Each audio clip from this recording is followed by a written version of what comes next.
Hello everyone and welcome back to the Dungeon Learner's Guide. Today we've got another Commander's Guild deck tech. This is deck 221 and it's titled Your Pleas for Death Shall Go Unheard.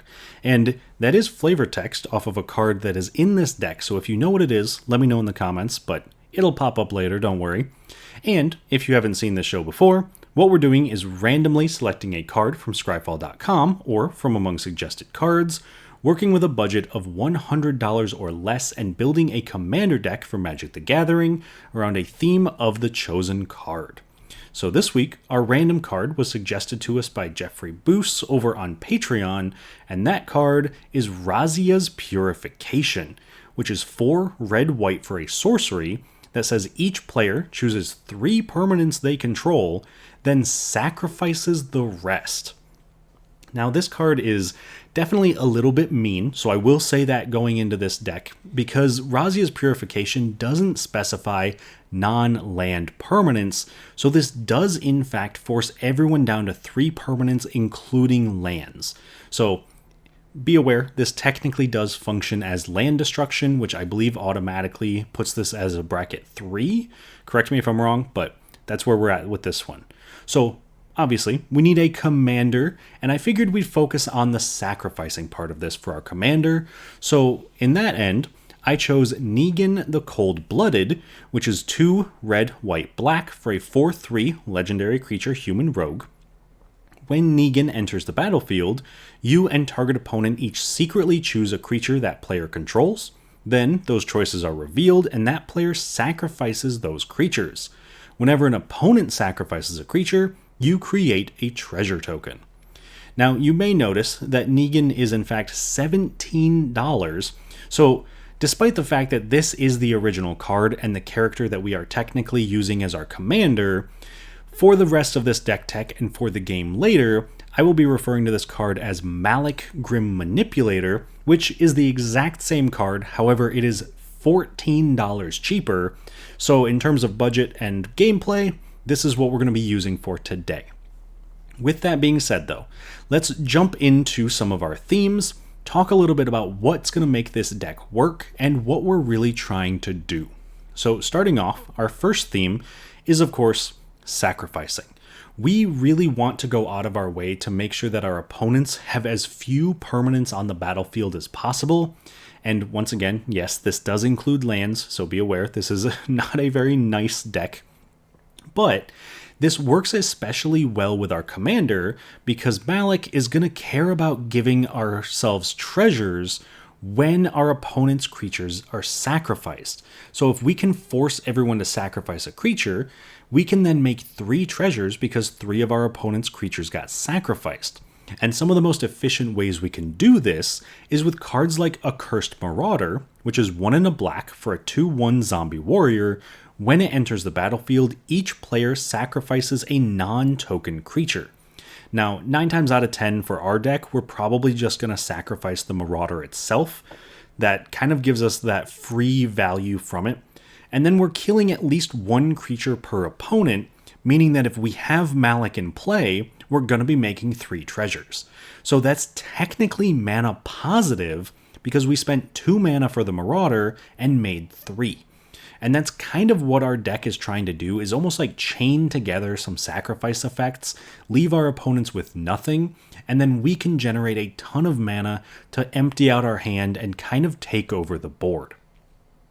Moving on though, to our second theme for the deck, this is going to be returning our sacrificed permanents to play. There's quite a few cards that specify returning something from your graveyard to the battlefield if it was put there this turn, and a good example of that is Brought Back, which is white for an instant. Choose up to 2 target permanent cards in your graveyard that were put there from the battlefield this turn, return them to the battlefield tapped. So essentially what we can do with this is if we cast something like an Accursed Marauder, we force everyone to sacrifice a creature, it goes to our graveyard, we can use Brought Back to just bring it straight back into play, force everyone to sacrifice another creature, and at that point, hopefully, we've gotten 6 total treasures and spent 4 mana, leaving us up 2 mana, and our opponents each down 2 creatures. So this is incredibly powerful with a lot of the effects that we have in the deck. And it helps to break some of that symmetry where we are sacrificing permanents at the same rate as our opponents. So being able to get ourselves a little bit ahead and get some of our things back is going to be very powerful. And then finally, last but not least, we come to our third theme of the deck. And this one is going to be rewarding ourselves, not our opponents, for sacrificing things. And so our example for this is Meat Hook Massacre 2, which is XX black, black, black, black for a legendary enchantment. When it enters, each player, that does include us, sacrifices X creatures. Then, whenever a creature you control dies, you may pay 3 life. If you do, return that card under your control with a finality counter on it. And whenever a creature an opponent controls dies, they may pay 3 life. If they don't, return that card under your control with a finality counter on it. So this is a great way to really benefit from sacrificing, whether it's our own creatures or our opponents. Because if we sacrifice, say, a Cursed Marauder, we then get to pay 3 life, bring it back into play, and sacrifice it again. That's forcing our opponents to sacrifice 2 creatures each. Then they have to pay 3 life per creature, or we get them under our control, which then makes it even easier if we're looking to sacrifice our own things, because then we can just sacrifice our opponent's creatures instead. So Meat Hook Massacre 2 really does everything we want it to be doing, because it's rewarding us for just kind of playing out our deck and punishing our opponents even more for some of our sacrifice effects. But anyway, those are our themes for this week, and the next thing we got to do is take a look at some key cards. These are cards that really synergize with what our deck is trying to do, and in some cases can be win conditions or value engines all on their own.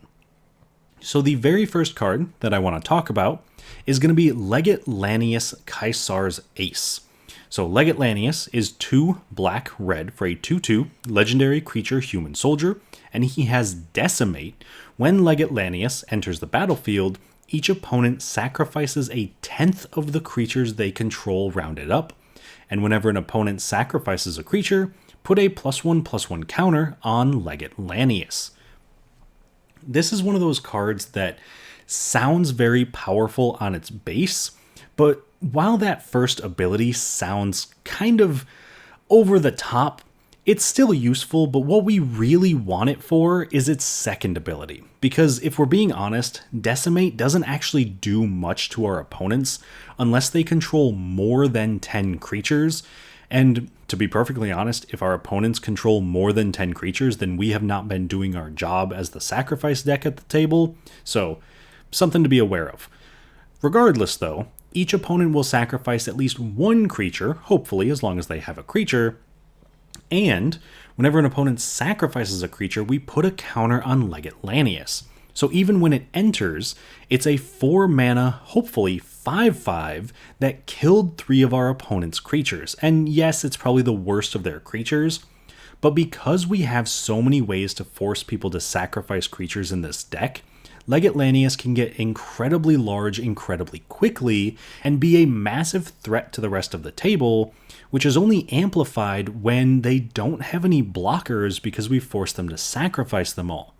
So I think because of that, Legate Lanius definitely deserves a spot as a key card in our deck. Moving on to our second key card. This one is It That Betrays. So It That Betrays is a massive 12 mana for an 11/11 Eldrazi with Annihilator 2, and admittedly, none of that text is relevant to us. What is relevant is that second line of text that says whenever an opponent sacrifices a non-token permanent, put that card onto the battlefield under your control. So if we are forcing our opponents to sacrifice all but 3 permanents with Razia's Purification, we then get to take every single permanent they've sacrificed, which does include lands, probably putting us in a position where it is impossible for us to lose, because we just got 3 players worth of creatures, lands, enchantments, and artifacts, and our opponents are left with, most likely, 3 lands. So at that point, there's not really much that our opponents can do to stop us, and It That Betrays is incredibly powerful even beyond that. Even with just this single target sacrifice effects like Legolannius, it's still going to give us a tremendous amount of value and put us in a position where it's very difficult to lose. And finally, moving on to our last key card, this one is Martyr's Bond. And Martyr's Bond is 4 white for an enchantment.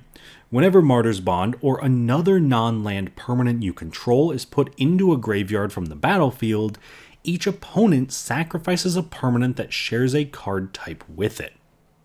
In a weird way, this actually allows us to double up on a lot of our sacrifice effects, because if we play something like a Cursed Marauder, it's going to come into play, force every single player to sacrifice a creature. We will then sacrifice the Accursed Marauder, meaning that a creature we control went to the graveyard, and now forcing each of our opponents to sacrifice a creature as well. So essentially, we played one card that forced us to sacrifice one creature, but it forced our opponents to all sacrifice 2. And that is a tremendous way to build up value and put ourselves in a winning position. But it also does refer to other card types as well, just not creatures. It can be enchantments, artifacts, it can be planeswalkers. The only thing that it can't do is lands, which admittedly in this deck is a bit of a tragedy, but probably for the best for playgroups. So because of all of that, I do think Martyr's Bond is also one of the more powerful cards in the deck, and definitely deserves a spot as a key card. That, though, brings us to the end of our key cards, and the next thing we got to do for this deck tech is take a look at some cool interactions.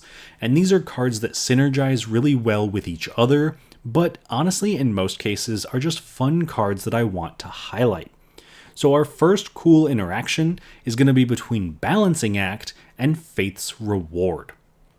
So we talked a little bit earlier about wanting to put ourselves in a position where we can kind of force everyone to sacrifice a bunch of things and then get our own things back. And this is one of the best ways to do that, because Balancing Act is 2 white for a sorcery that says each player chooses a number of permanents they control equal to the number of permanents controlled by the player who controls the fewest, then sacrifice the rest, and each player discards cards from their hand the same way. So if there are 4 players and one player has only 5 permanents and everyone else has more, then everybody sacrifices down to 5 permanents. And that can be backbreaking for a lot of decks, but as long as we have 8 total mana and can hold up Faith's Reward as well, then we can get our things back while our opponents all fall behind. And that's mainly because Faith's Reward is 3 and a white for an instant. Return to the battlefield all permanent cards in your graveyard that were put there from the battlefield this turn. So if we sacrifice our entire board, we can just pay 4 mana and get it all back immediately, no questions asked. And that is going to be way more than enough to help us win the game, because now our opponents are stuck with not a ton of permanents. If we're being honest, it's probably 6, maybe 7, 8, not a ton, while we now have everything. That is, though, only cool interaction number 1. So moving on to cool interaction number 2, in this case, we have Angelic Renewal and Sun Titan. And this is a combination of cards that I'm pretty confident I've talked about on the channel before, but I do think it's worth highlighting because with a sacrifice outlet, this actually becomes an infinite combo.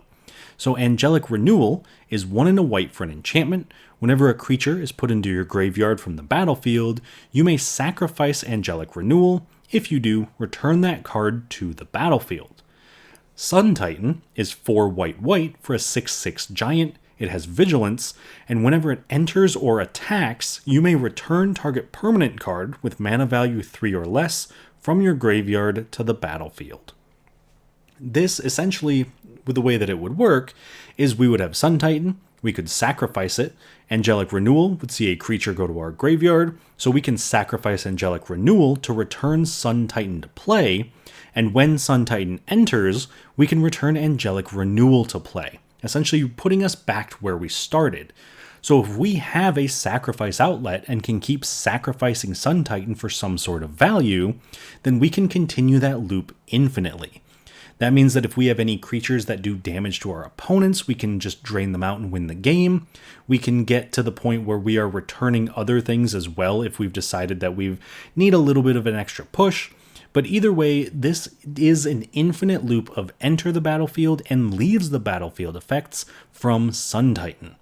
Plus, we have other ways to double up on effects as well, so if we can do that, then it's just infinite for pretty much everything in our graveyard, which is also incredibly powerful, but that's neither here nor there. So that is the end of our cool interactions for this week.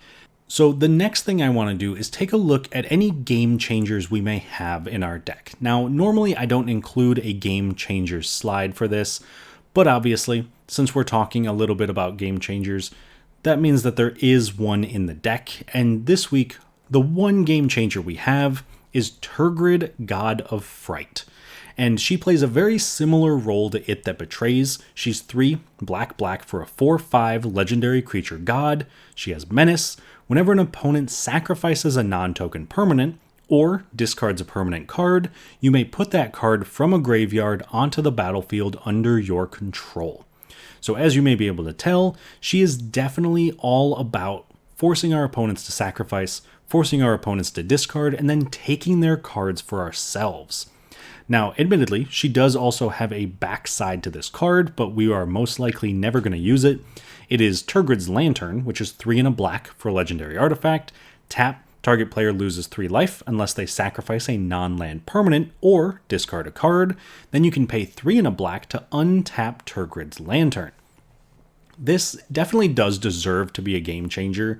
However, I think that it's more a game changer in the sense that it has a pretty bad play pattern when it's in the command zone, because you're just going to be forcing your opponents to sacrifice and discard things and then taking them. I think in the 99, it's still definitely brutal, but it's definitely better than it being in the command zone. However, with this being said, and the fact that we do have a game changer, it is worth noting that we do have plenty of spells that are considered mass land destruction, which is definitely a higher bracket level of play. So if you did decide to put this deck together, that is something to be aware of. I wouldn't break this out at lower powered tables. And to be perfectly honest, the few times that I played this to test it out, I really felt like a jerk at the table for just kind of continuously removing cards and getting rid of creatures and forcing people to sacrifice things. So if that's not a play pattern that you are interested in, then keep that in mind as we're talking about this deck.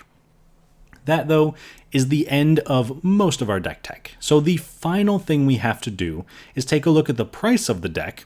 And this week, our most expensive card is actually one we just talked about, because it's Turgid, God of Fright. Now, normally I try not to double up on talking about certain cards, so if I mention one earlier in the video, I try not to mention it again, but obviously, Turgid being a game changer and also the most expensive card in the deck means we gotta hit on this multiple times. We've already talked a little bit about why Turgid is so good. If you would like to keep her in the deck, I think she is a worthwhile part of it. However, there's so many sacrifice synergies that if you wanted to trim this part of the deck, you certainly can. However, I think that she kind of adds an inevitability to the deck. She adds a win condition that I think the deck might lack otherwise, and that at least helps to end games. Now, with that being said, the total deck price is about $87.88, so if you did trim her out of the budget, it would be closer to $77, which, while not perfect, is still a little bit more manageable. On the other hand of the scale, though, if you're looking for a card to put into the deck that's a little bit outside of our budget range, I do have a suggestion for you there as well. And this week, the card I would put in would be Revel in Riches at a massive $16.61, because that is 4 and a black for an enchantment.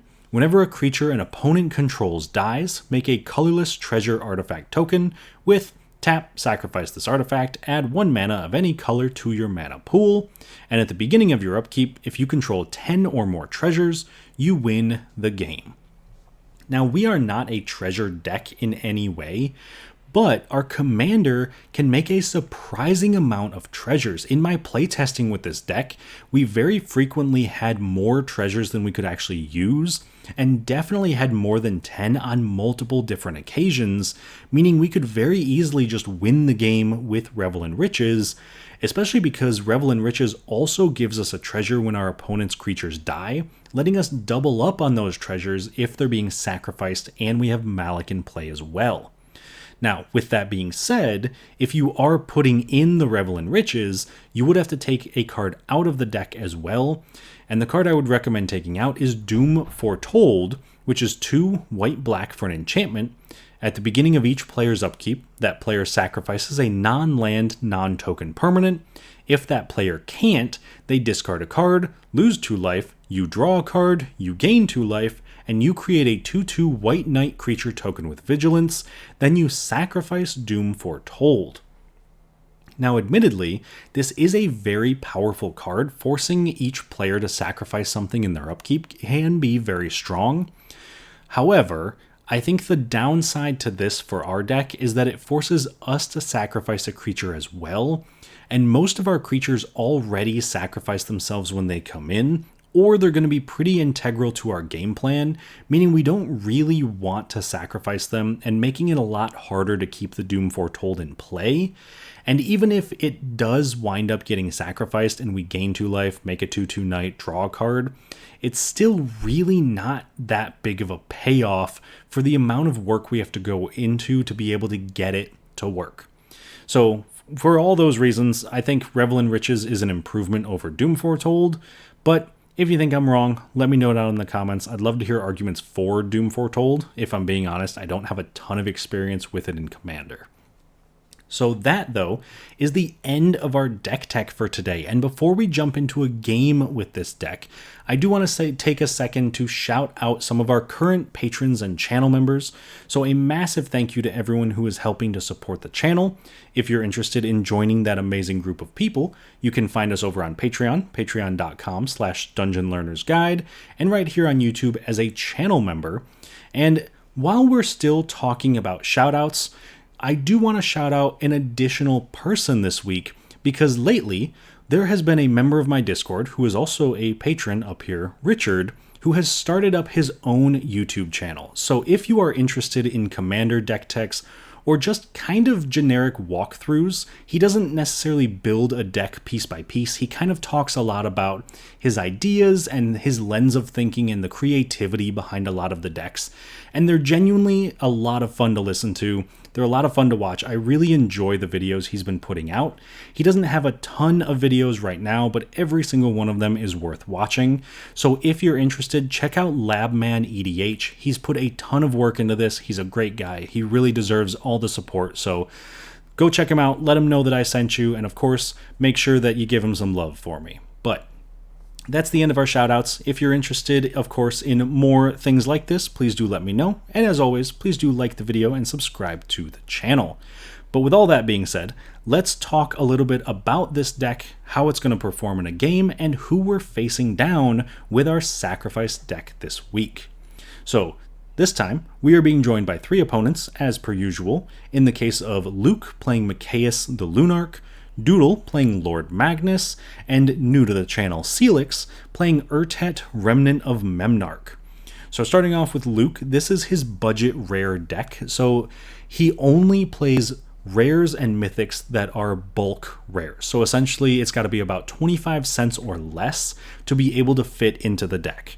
That means that he's really struggling on a lot of things like ramp and card draw, because if something is a very good ramp or card draw piece that is rare or mythic, it's probably more than 25 cents, and he can't use commons and uncommons, so it's really tricky in building the deck and the way that it plays.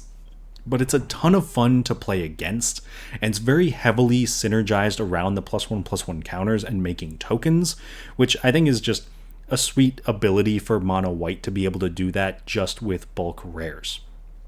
Moving on to our second opponent, Doodle and his Lord Magnus deck.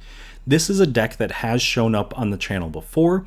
This is a First Strike Matters deck. So he really wants to build around the First Strike mechanic, which, if we're being honest, is a mechanic that doesn't see a ton of support, despite the fact that it has a lot of really powerful creatures. So I love seeing this deck when he sits down with it. He's mentioned before that he thinks the deck is cursed because every time he pulls it out, something weird happens in the game. So we'll have to see if that curse continues, or maybe he can break it. Who knows? And then last but not least, we do have Seelix being in their first game on the channel with Urtet, and this is a mirror deck. So it is 5-color mirror. They just want to play as many mirror as possible, make a ton of mana, and I believe there are some extra combat synergies in here as well, because Urtet untaps mirror at the beginning of combat, so if Seelix is able to take multiple combats, then they get to untap their creatures multiple times, which is pretty cool. So I'm interested to see how this goes. I don't think I've played against Urtet before. I could be wrong, but if I have, it has been a while, so I'm very excited to see what it can do. But anyway, those are our opponents for this week. Let me know down in the comments who you think is going to walk out the winner. I always love seeing people's predictions. But let's jump into this game, and I'll talk to you all once it's done. At the start of the game, Luke goes first, followed by myself, Doodle, and then Seelix. On Luke's first turn, he plays a Plains. I play a Command Tower. Doodle plays a Radiant Grove. Seelix plays a Command Tower and also casts Mox Opal. Luke plays a Plains and casts his commander, Micaeus the Lunarch, for X=1, entering with a +1/+1 counter and being able to tap itself to put a +1/+1 counter on itself, or tap itself, remove a counter from itself, and put a +1/+1 counter on each other creature he controls. I play a Plains and cast a Charcoal Diamond. Doodle plays a Forest. Seelix plays an Inventor's Fair and casts a Plague Mirror. Luke plays a Plains and casts Druidic Satchel, which can be activated to reveal the top card of his deck, putting it into play if it's a land, making a Saproling token if it's a creature, and gaining 2 life if it's a non-creature, non-land. On my turn, I cast a Blood Artist, now gaining a life and making target opponent lose a life whenever a creature dies. Then I play an Arid Archway, returning a Plains to my hand. Doodle plays a Forest and casts Dryad of the Elysian Grove, turning his lands into each basic land type and letting him play an additional land on each of his turns, so he also plays a Plains. Seelix plays a Thornglint Bridge and also casts Copper Mirror. Then, at the end of turn, Luke taps Micaeus to put a +1/+1 counter on itself. On Luke's turn, he plays a Plains and casts Cartographer Hawk, which returns itself to his hand and lets him search his library for a basic Plains, putting it into play whenever it does combat damage to an opponent that controls more lands than Luke does.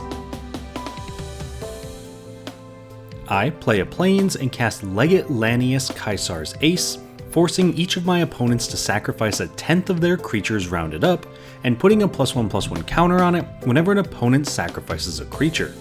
This results in Doodle sacrificing Dryad of the Elysian Grove, Seelix sacrificing Coppermere, Luke sacrificing a Saproling token since he activates Druidic Satchel in response and reveals a creature. Then Legate Lanius gets 3 +1/+1 counters, each of my opponents lose a life, and I gain 3. On Doodle's turn, he casts Thalia, Heretic Cathar, making creatures and non-basic lands his opponents control enter tapped. Seelix plays the Seed Garden and then casts their commander, Urtet, Remnant of Memnarch, now letting them create a 1/1 mirror token whenever they cast a mirror, untapping all mirror they control at the beginning of combat on their turn, and letting them pay 5 mana to put 3 +1/+1 counters on each mirror they control, but only on their turn. After that, Seelix casts Simic Ascendancy, putting a growth counter on it whenever they put a +1/+1 counter on a creature they control, and winning the game in their upkeep if it has 20 or more counters. Then, when Seelix moves to combat, Urtet untaps all mirror they control, and at the end of turn, Luke activates Micaeus to put a +1/+1 counter on itself. On Luke's turn, he plays a Plains and casts Sacred Mesa, sacrificing it in his upkeep unless he sacrifices a Pegasus, and letting him pay 2 mana to create a 1/1 Pegasus token with flying. Finally, he attacks me for 2 with the Cartographer Hawk. On my turn, I play a Temple of the False God and cast my commander, Malik Grim Manipulator, choosing target opponent when he enters. Then, both that opponent and I secretly choose a creature they control, with that opponent sacrificing each creature chosen this way. Then I also create a treasure token whenever an opponent sacrifices a creature. With this trigger, I target Seelix and they choose Urtet while I choose Plaguemere, forcing them to sacrifice both while I make 2 treasures, put 2 counters on the Legate, gain 2 life, and have Luke lose 2 life. Once that resolves, I attack Doodle with the Legate for 7.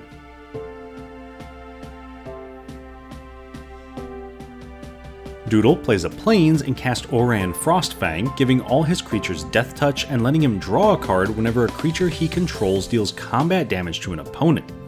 This lets him attack me for 3, drawing a card.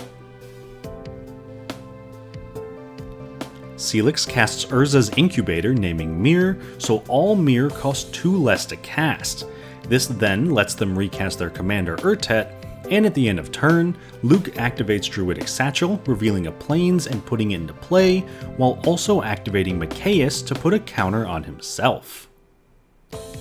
In Luke's upkeep, he pays 2 mana to make a Pegasus token and then sacrifices it to the Sacred Mesa, then cast Basri's Lieutenant, putting a +1/+1 counter on Cartographer Hawk, and now making a 2/2 Knight token whenever a creature he controls with a counter dies, and then he moves to combat, attacking me with the Hawk for 3.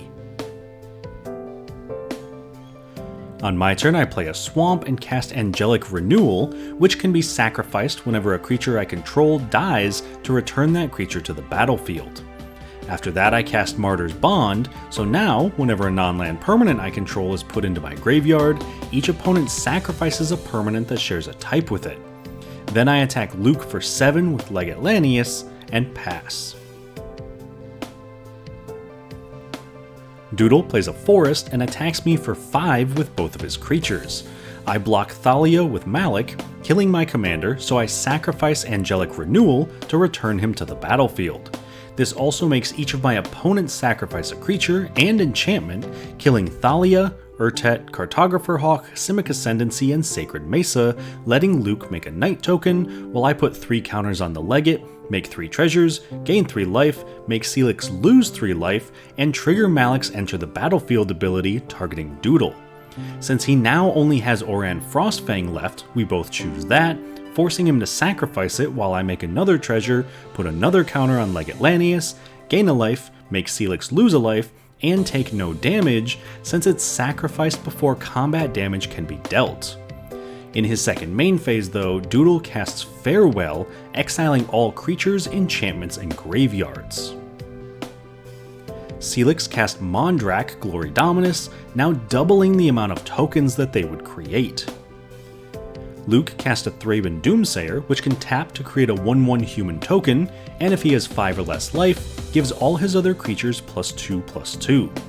At the end of turn, I cycle a Desert of the True. Then, on my turn, I cast an Arcane Signet, play a Myriad Landscape, and recast my commander Malik, targeting Seelix with the trigger, and since they only control Mondrak, we both choose Mondrak, forcing Seelix to sacrifice it while I make a treasure. On Doodle's turn, he casts an Arcane Signet, casts Glissa Sunseeker, which has first strike and can tap to destroy target artifact if its mana value is equal to the amount of mana Doodle has in his mana pool. On Seelix's turn, they play a Forest and cast Hellkite Tyrant, giving them control of all artifacts that an opponent controls when it deals combat damage to them, and also lets Seelix win when they control 20 or more artifacts in their upkeep. At the end of turn, Luke activates Druidic Satchel, revealing Harmonious Archon and making a Saproling token. Then, on Luke's turn, he casts the Harmonious Archon, creating 2 1/1 human tokens and turning all creatures into 3/3s. This lets him attack me with his Saproling for 3.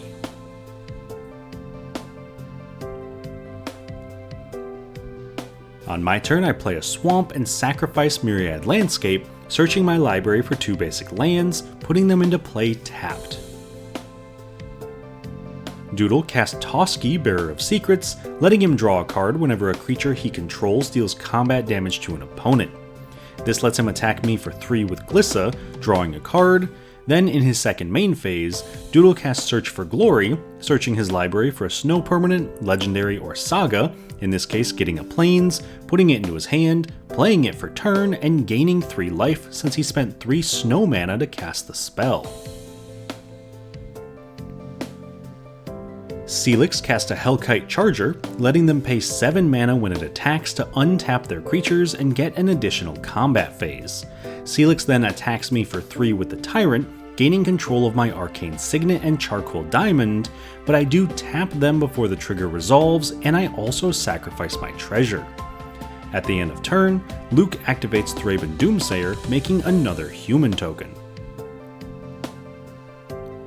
Then on Luke's turn, he cast Audric Lunarch Marshal, so now at the beginning of each combat, all of Luke's creatures gain all keywords of any other creatures he controls. Before he can move to combat though, Doodle casts Path to Exile, exiling Harmonious Archon and letting Luke search his library for a basic land, putting it into play tapped.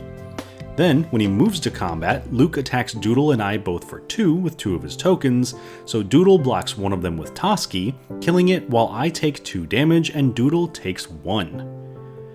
On my turn I play a Swamp and attack Doodle for 4 with Malik, but he again blocks with Toski, taking no damage.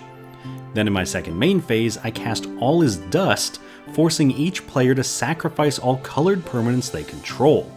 Notably, since Malik dies at the same time as everything else, he sees all 9 of my opponent's creatures get sacrificed, so I make 9 treasures.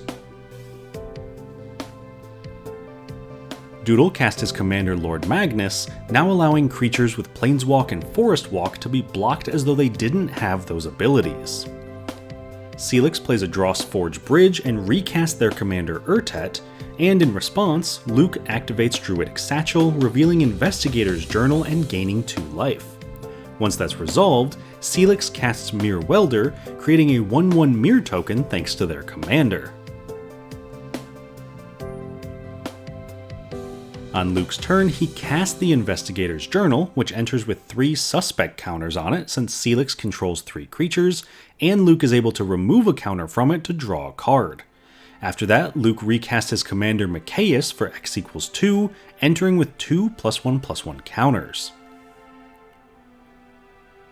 On my turn, I play a Plains and recast my commander Malik, choosing Seelix when he enters, and this time, Seelix and I both choose Urtet, so they're forced to sacrifice it while I make a treasure.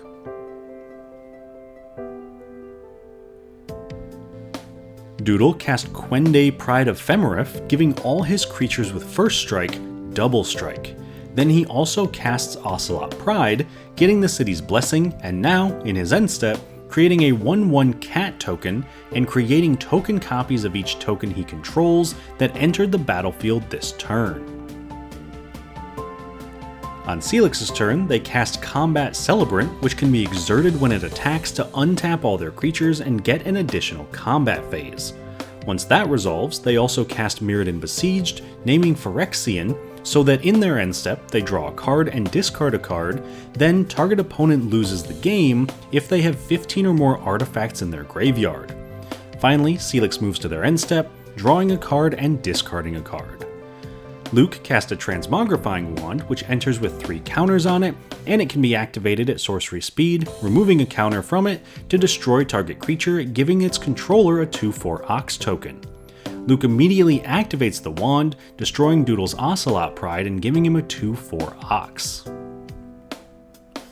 On my turn, I simply play a Swamp and pass. Doodle casts Thunderwolf Cavalry, which puts a +1/+1 counter on each other creature he controls when it deals combat damage to a player, and then Doodle attacks Luke for 8 with Lord Magnus, but in response, Luke activates Investigator's Journal to draw a card, then takes the full 8 damage. Seelix plays an island, recasts their commander Urtet, then moves to their end step, drawing a card and discarding a card. Luke plays a Plains and casts Increasing Devotion, creating 5 1/1 human tokens. On my turn, I cast Gravelighter, making each player sacrifice a creature, which kills the Gravelighter, Ox token, Mirror token, and a human token, also making me 3 more treasures. Doodle casts Jazal Goldmane, which can be activated for 5 mana to give attacking creatures he controls +X/+X, where X is the number of attacking creatures. Once that resolves, Doodle attacks Seelix for 8 with Lord Magnus, and attacks me for 8 with Thunderwolf Cavalry. I block with Malik, killing my commander, while Seelix takes 8. Seelix plays a Silver Bluff Bridge, then activates Urtet, tapping it to put 3 +1/+1 counters on each mirror they control, then moves to combat, immediately untapping Urtet before moving straight to their end step, drawing a card and discarding a card. Also at the end of turn, Luke activates Micaeus, putting a +1/+1 counter on himself, and removes a counter from the journal to draw a card. On Luke's turn, he casts Mace of the Valiant, which gets a charge counter whenever a creature enters under his control, and gives equipped creature +1/+1 for each charge counter on it. Then he casts Visions of Glory, making a 1/1 human token for each creature he controls, which is currently 5, also putting 5 charge counters on the mace. Finally, he activates Micaeus, removing a counter from him to put a +1/+1 counter on each other creature he controls, allowing him to attack me with all his non-summoning sick tokens for 8 total damage. On my turn, I play a Nomad Outpost and cast Balancing Act, forcing each player to discard cards and sacrifice permanents until they have the same number of permanents and cards in hand as the player with the fewest of each. In response, Doodle casts Clever Concealment, phasing out all his non-land permanents. Then the Balancing Act resolves, and in this case, since Seelix has no cards in hand, we all discard our hands, and since Doodle now has 7 permanents, we all sacrifice down to 7 permanents, leaving most of us with just lands, although Seelix does keep Combat Celebrant, Mirror Welder, and Mirrodin Besieged. Once all that has resolved, I recast my commander Malik, and unfortunately, since Seelix is now the only player with creatures, I target them with Seelix, choosing Combat Celebrant, while I choose Mirror Welder, forcing both of them to be sacrificed, and I also make 2 treasures. On Doodle's turn, his permanents phase back in, and he cast Achroma Vision of Ixidor, giving all his creatures +1/+1 for each keyword they have. This allows him to attack Luke with the Thunderwolf Cavalry, and attack me with the rest of his board. Since they all have double strike, Luke takes 6 while I take 9, then the Cavalry triggers, putting a +1/+1 counter on all of Doodle's other creatures, before hitting Luke for 6 more damage and me for 11, knocking me out of the game. Unfortunately, Seelix is unable to play anything on their turn, and Luke can only cast a Blade Griff prototype, so Doodle is easily able to untap and attack both of them for more than lethal on his turn, even activating Jazal to give his creatures +5/+5, so after blocks, Luke takes 25, Seelix takes 32, knocking them both out, and winning Doodle the game. Alright, so that was a sweet game. I won't lie though, I definitely did feel like I was kind of bullying Seelix throughout most of this game.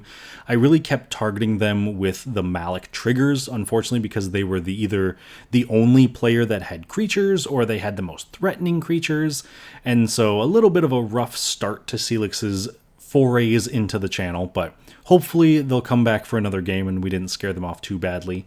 I think that Malik performed pretty well.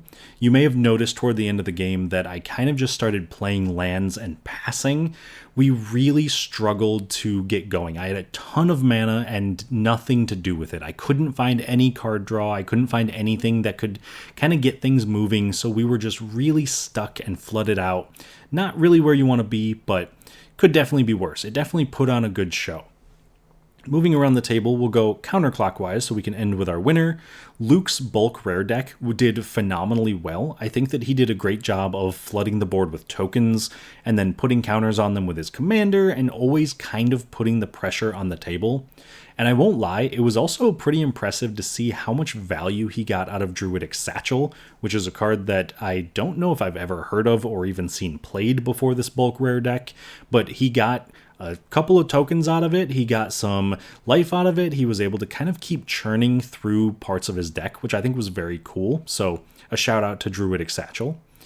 As I've already mentioned, Seelix got a little bit on the unlucky side because they kept having their board wiped and their creatures destroyed, and they couldn't really get things rolling. I do think, though, that the actual foundation of their deck was super solid and super cool. Being able to see all of the ways to get Mirror in very quickly, generate a ton of mana, take some extra combat steps, deal with artifacts. It was a lot of unique synergies around a creature type that really doesn't get a lot of love, so it was very, very cool to see. And then last but not least, our winner, Doodle, finally breaking the curse of his Lord Magnus deck. And in no small part, thanks to clever concealment, being able to save him from the board wipe that kind of decimated the rest of the table. I think that if he hadn't had that and would have gone down some creatures, then it definitely would have hurt him a little bit more in the long run. But at the same time, I think that he actually had the fewest permanents in play when that resolved anyway, so he would have kept all his creatures. It just would have meant that everyone else had more things to deal with what he was doing, and that could have made a very big impact on the game. So overall, a huge shout out to Doodle and a congratulations for his victory. But other than that, I hope everybody liked the deck tech. I hope you all liked the video. If you did, I would love it if you would like the video and subscribe to the channel. That really helps me know that people are enjoying what we're doing. And if you have any suggestions for future videos, drop those down in the comments. Let me know if there's any cards you'd like to see built around in the future. Other than that, though, thank you all so much for watching. I hope you all enjoyed it. I know I certainly did. And other than that, we'll see you on the other side of the Dungeon Learner's Guide.